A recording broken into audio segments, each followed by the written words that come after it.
En una sala del Museo Nacional de Antropología, en la Ciudad de México, hay un bloque de basalto gris claro de 95 centímetros de alto. Lo encontraron en 1943 unos trabajadores de Pemex que construían una pista de aterrizaje en La Venta, Tabasco, y desde 1964 está expuesto en la Sala Costa del Golfo, catalogado como Monumento 19. En esa piedra hay un hombre sentado dentro de las fauces de una serpiente, y en su mano lleva un objeto de cuerpo cuadrado con una asa rígida que se arquea por encima. La misma silueta aparece en un palacio del norte de Irak. Y aparece otra vez en una columna de piedra del sur de Turquía. Internet le puso un nombre a esa forma. La llamó el bolso de los dioses. Y durante años se ha repetido que ese objeto conecta 3 continentes separados por 3000 años de silencio, prueba de una civilización perdida o de visitantes que llegaron de otro lugar. Hay un problema con esa frase. Es falsa en el dato más básico de todos. El relieve olmeca de La Venta fue fechado por especialistas mexicanos entre el 550 y el 450 a.C. Los relieves asirios donde aparece el mismo objeto se tallaron entre el 883 y el 859 a.C. No hay 3000 años entre ellos. Hay unos 300. Son prácticamente contemporáneos. El único que sí está separado por milenios es el de Turquía, y ese, según el instituto que lo excavó, quizá ni siquiera sea un bolso. Y ahí es donde empieza lo verdaderamente incómodo. Porque los escribas que vivieron junto a esos relieves escribieron el nombre del objeto en tablillas de arcilla, describieron el líquido que contenía, dejaron por escrito el ritual exacto en el que se usaba, e incluso dejaron instrucciones de dónde había que enterrar las figuras que lo sostienen.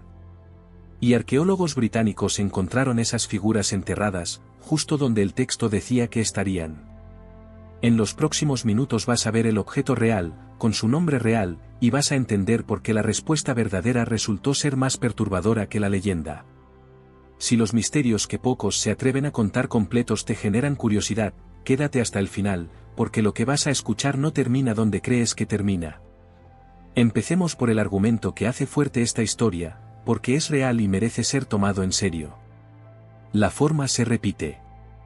Eso no está en discusión. Un cuerpo rectangular, una base plana, un asa curva por encima. Aparece en manos de figuras aladas en Nimrud, en el actual Irak. Aparece en manos de un personaje sentado en Tabasco, México. Aparece grabada 3 veces seguidas en la parte alta de una columna en Göbekli Tepe, Turquía. 3 regiones que, según todo lo que sabemos, jamás intercambiaron una palabra. Y el argumento serio, el que no habla de platillos voladores, dice lo siguiente. Las culturas humanas son extraordinariamente distintas entre sí. Construyen distinto, entierran a sus muertos distinto, dibujan a sus dioses con caras distintas. Cuando 2 pueblos que nunca se conocieron producen exactamente el mismo motivo específico y además lo asocian al mismo significado, lo sagrado, el conocimiento, el vínculo entre el cielo y la tierra, esa coincidencia exige una explicación. Es un buen argumento. Y tiene un agujero. Si de verdad existió una civilización global que enseñó el mismo símbolo sagrado a todos los pueblos de la tierra, ¿por qué el bolso es casi lo único que comparten? ¿Dónde está el alfabeto común? ¿Dónde está la unidad de medida compartida, la técnica constructiva idéntica, el calendario que coincide, las palabras que se filtran de una lengua a otra como pasa siempre que 2 pueblos se tocan de verdad? Cuando los pueblos se encuentran intercambian cosechas, enfermedades, groserías y dioses por docenas. Una civilización mundial que dejó exactamente una caja con asa y nada más no es una civilización. Pero descartar la teoría no responde la pregunta. Y la pregunta sigue ahí, tallada en piedra, en 3 continentes. Para responderla de verdad hay que hacer algo que ningún vídeo sobre este tema hace. Hay que entrar al palacio. En el año 1845, un joven británico llamado Austen Henry Layard llegó a un montículo a orillas del río Tigris, a unos 30 kilómetros al sur de Mosul. Los habitantes de la zona lo llamaban Nimrud. Los asirios lo habían llamado Kalú. Lo que Layard desenterró fue el palacio noroeste de Ashurnasirpal II, un rey que gobernó el imperio asirio entre el 883 y el 859 a.C. Un cuarto de siglo en el que hizo dos cosas de manera obsesiva. Hizo la guerra, con una brutalidad que sus propias inscripciones describen en un lenguaje que todavía hoy incomoda a los historiadores. Y construyó. Las paredes de la sala del trono estaban cubiertas de losas de yeso pálido talladas en bajorrelieve y originalmente pintadas. No eran decoración. Eran una máquina hecha de piedra y de creencia, diseñada para hacerle algo a la persona que entraba. Entre las figuras aparecen una y otra vez, repitiéndose a lo largo del salón como un latido, seres que no son del todo humanos. Cuerpos de hombres corpulentos, túnicas con flecos y borlas, brazaletes pesados. De sus espaldas nacen grandes alas emplumadas. Algunos tienen cabeza humana con corona de cuernos. Otros tienen cabeza de ave de presa, pico curvo y ojos redondos. Esos seres tienen nombre en el mundo que los creó. Se llaman Apcayu. En la tradición mesopotámica, los Apcayu eran sabios primordiales, 7 seres semidivinos creados por el dios Ea en el Apsu, el océano subterráneo, y enviados al mundo humano para enseñar los oficios de la civilización antes del gran diluvio. En las paredes del palacio funcionaban como guardianes. Se ubicaban en los umbrales, en las puertas, en los puntos donde un espacio se convertía en otro y donde, según la mentalidad mesopotámica, el mal podía colarse. Y en la mano de uno de esos sabios alados, sostenido a la altura de la cadera, está el objeto. Ahora quiero que te fijes en un detalle que apenas se menciona, porque lo vamos a necesitar más adelante. El escultor asirio no talló una forma abstracta. Talló ferretería. El asa de ese objeto está represa en Y, no está pegada al cuerpo, entra en 2 argollas de sujeción, con soportes que en varios paneles tienen forma de ave, con las alas y las patas grabadas. Nadie talla remaches en un objeto imaginario. Guarda ese dato. Va a volver. Y ahora viajemos a Turquía, porque este es el caso que sostiene toda la teoría. Unos 800 kilómetros al noroeste de Nimrut, en las colinas del sureste turco, está Göbekli Tepe.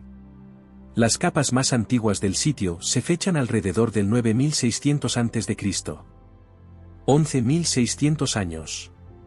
Fue levantado por cazadores-recolectores que no tenían ciudades, ni escritura, ni metal, ni rueda. En el recinto de hay una columna catalogada como Pilar 43, conocida popularmente como la Piedra de los Buitres. Es la talla más discutida del sitio. Hay buitres con las alas abiertas, un escorpión con la cola levantada, serpientes, una figura humana sin cabeza. Y en la parte alta, en fila, 3 formas rectangulares con una línea curva arqueada por encima. 3 bolsos. 7000 años antes de que existiera Ashurnasirpal. Esa es la imagen que ha viajado por medio internet. Y este es el dato que cambia la conversación, porque no viene de un escéptico de YouTube. Viene de la ficha oficial del propio sitio arqueológico, elaborada por el equipo del Instituto Arqueológico Alemán que lo excava. La descripción oficial de esas 3 formas dice, textualmente, objetos con forma de bolso, seguido de un signo de interrogación y una palabra, estructuras arquitectónicas. Los arqueólogos que tienen la piedra delante no están seguros de que sean bolsos. Sospechan que podrían ser edificios. Y hay una propuesta concreta detrás de esa duda. El arqueólogo B. Banning, de la Universidad de Toronto, planteó que esas 3 formas podrían ser representaciones de los propios recintos circulares de Göbekli Tepe vistos de frente, y que las marcas en forma de V que los rodean podrían ser cercados de ramas de sauce. Es decir, el sitio dibujándose a sí mismo. No es una certeza. Ninguna lectura del Pilar 43 lo es. Existen al menos 3 interpretaciones académicas en competencia y ninguna ha logrado consenso. Pero fíjate en lo que acaba de pasar. La pieza más antigua de la cadena, la que da a toda la teoría su peso emocional, es también la única que ni siquiera está confirmada como un bolso. Quita Göbekli Tepe de la ecuación y la distancia de 7000 años se evapora. Lo que queda es Irak y México. Y esos 2, como ya dijimos, son casi contemporáneos. Lo cual significa que la pregunta ya no es cómo viajó un símbolo a través de milenios imposibles. La pregunta es mucho más concreta, y tiene respuesta escrita. Durante casi un siglo, el debate sobre estos relieves se dio en un terreno equivocado. Los primeros excavadores victorianos llamaban a esas figuras genios y describían el objeto simplemente como una cesta o un balde ceremonial. Nadie lo relacionaba con los textos. El giro llegó cuando los asiriólogos dejaron de mirar las imágenes y empezaron a leer los rituales. En 1992, el asiriólogo neerlandés Frans Wickerman, de la Universidad Libre de Ámsterdam, publicó un estudio que se convirtió en el análisis de referencia sobre estas figuras, Mesopotamian Protective Spirits, de Ritual Texts, editado en Groninga dentro de la serie Cuneiform Monographs. Wickerman hizo algo que parece obvio y que nadie había hecho de forma sistemática. Cruzó cada tipo de figura tallada en los palacios con los textos rituales en acadio que describían esas mismas figuras, y después con las piezas físicas recuperadas en las excavaciones. Los tres conjuntos coincidieron. Y en ese cruce apareció el nombre del objeto. El objeto que Internet llama el bolso de los dioses se llama bandudu. Es una palabra acadia perfectamente ordinaria. Significa balde. El mismo tipo de recipiente que un trabajador usaría para cargar agua o mezcla. Pero el nombre solo no explica nada. Lo que lo explica es la otra mano. Durante décadas la conversación se fijó en la caja, el asa, la base plana.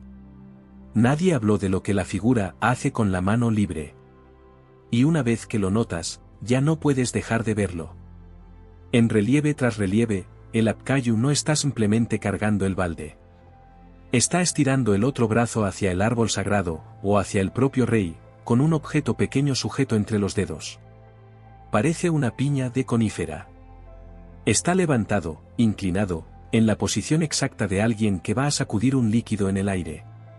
Ese objeto también tiene nombre. Los escribas lo llamaron Muyilu. La traducción es purificador.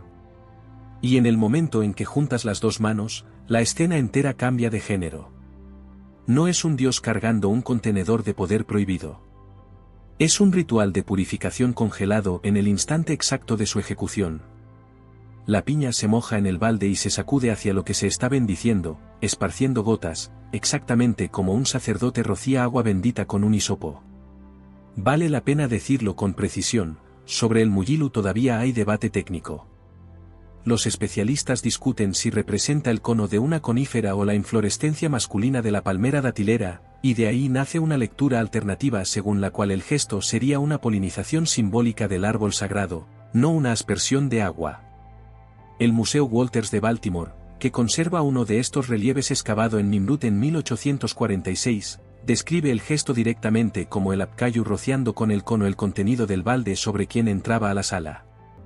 Lo que ningún especialista discute es que el objeto sea un recipiente. Ninguno. Y aquí es donde deberíamos habernos detenido hace 100 años. Pero la historia no termina ahí, porque los asirios no solo escribieron el nombre del objeto. Escribieron un manual. Existe una serie de tablillas en acadio cuyo título se traduce como bloquear la entrada del enemigo a la casa de un hombre. Es un ritual de protección doméstica. Y no es un texto poético. Es un procedimiento. El texto indica que hay que fabricar figuras de los 7 Apkayu. Especifica el material. Especifica que deben tener rostro y alas de ave, o capas hechas con piel de pez. Especifica la conjuración que hay que recitar sobre ellas para activarlas. Y después, con una precisión casi administrativa, especifica dónde enterrarlas. En 5 lugares. A la cabecera de la cama. En los cimientos de la casa. En el umbral de la capilla. Frente a la puerta. Y en el centro de la habitación, delante del asiento. Eso es lo que dice la tablilla. Ahora, esto. En los años 50, el arqueólogo británico Max Mallowan excavó Nimrut para la Escuela Británica de Arqueología en Irak. Y bajo los pisos de las habitaciones, en las esquinas, en los umbrales, en los espacios centrales, empezaron a aparecer cajas de ladrillo selladas. Dentro de esas cajas había figurillas de arcilla secada al sol. Figuras de hombres guerreros. Figuras de sabios con cabeza de ave. Figuras de sabios cubiertos con piel de pez. Serpientes con cuernos. Exactamente el catálogo que la tablilla ordenaba fabricar, enterrado exactamente en los lugares que la tablilla ordenaba. Ahí está. Tridimensional. Sostenible con 2 dedos. Enterrado bajo un piso hace 2800 años por orden de un texto que también conservamos. Se ha repetido 1000 veces que nadie ha desenterrado jamás un bolso de los dioses. Es cierto que no existe una pieza gigante de vitrina. Pero el objeto sí fue fabricado, sí fue sostenido por una figura física, y sí fue enterrado deliberadamente. Solo que nadie lo buscó ahí, porque estaba en la mano de un muñeco de barro del tamaño de un antebrazo. ¿Y te acuerdas del asa retorcida, de las argollas, de los soportes con forma de ave que te pedí que guardaras? En el Museo Británico hay un relieve de Nimrud, adquirido en 1903, en el que el balde no está liso. Tiene un diseño repujado en su superficie. Y lo que muestra ese diseño son abcayo alrededor del árbol sagrado. El objeto lleva grabada, en su propio cuerpo, la escena del ritual en el que se está usando. Y hay un último detalle que dice mucho sobre cómo veían esa pieza. En varios de estos paneles, incluido el que conserva el Museo Walters de Baltimore, hay una franja de escritura cuneiforme que atraviesa el relieve en horizontal. Es la llamada inscripción estándar de Ashurnasirpal II, un texto de alabanza al rey repetido por todo el palacio. Y esa franja de texto pasa por encima del balde sin ninguna consideración especial, como quien escribe sobre el mobiliario. Ese es el nivel de literalidad con el que los asirios trataban este objeto. No era un símbolo abstracto de poder cósmico. Era una herramienta de trabajo litúrgico, con asa de metal, con argollas, con decoración temática, como un cáliz que lleva grabada una cruz.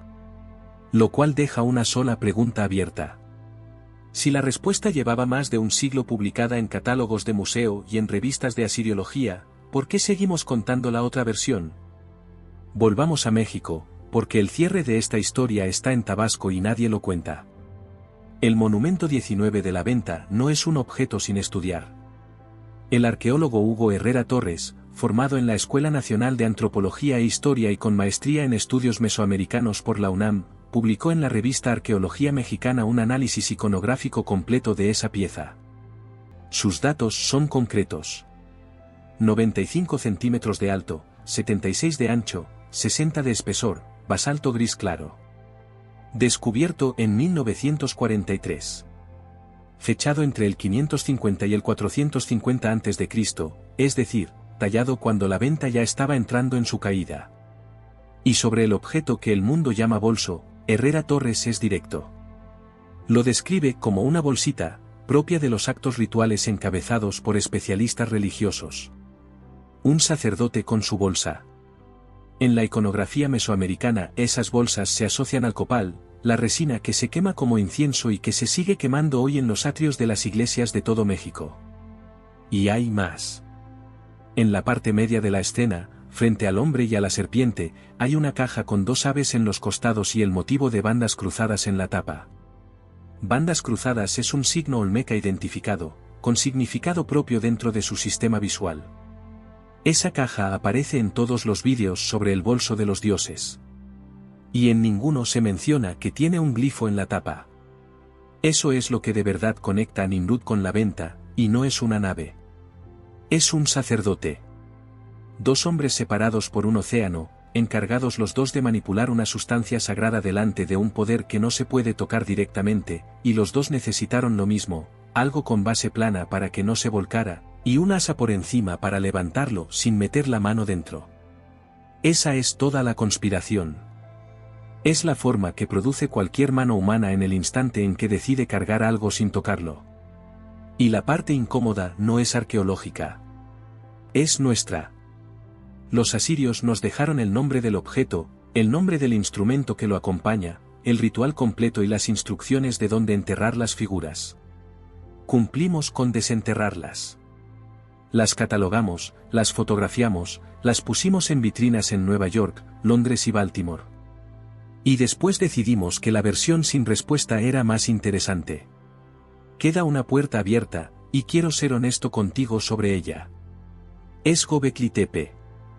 Si esas tres formas del pilar 43 no son edificios, si de verdad son recipientes, entonces alguien las talló 11.600 años atrás, sin escritura, sin escribas, sin una sola tablilla que nos diga qué significaban. En ese caso la forma es real y su sentido está genuinamente perdido. Y eso, honestamente, me inquieta más que cualquier teoría de visitantes. Hay algo que se repite en esta historia y que probablemente reconozcas de tu propia vida. Un hombre de pie en un umbral. Un recipiente con líquido consagrado en una mano. Un instrumento en la otra para esparcirlo. Ese gesto tenía casi 3000 años cuando llegó a las iglesias que muchos de nosotros conocimos de niños. Así que la pregunta con la que te dejo no es sobre extraterrestres. Cuando entras a un templo y alguien moja los dedos y sacude unas gotas hacia la gente que llega, ¿alguna vez pensaste que estabas viendo un gesto que ya era antiguo cuando se levantó el primer muro de Nimrud? ¿Y cuántas cosas que hacemos por costumbre, sin preguntarnos de dónde vienen, llevan encima esa misma cantidad de siglos? Cuéntamelo abajo, en comentarios. Me interesa mucho leerlas. Y si te quedaste hasta aquí, suscríbete y activa la campana, porque este canal existe para eso, para contar los misterios completos, con nombres, fechas e instituciones, incluso cuando la respuesta real resulta ser más extraña que la leyenda. En el próximo episodio abrimos algo que también llevaba siglos a la vista de todos, en un lugar donde nadie pensó en mirar.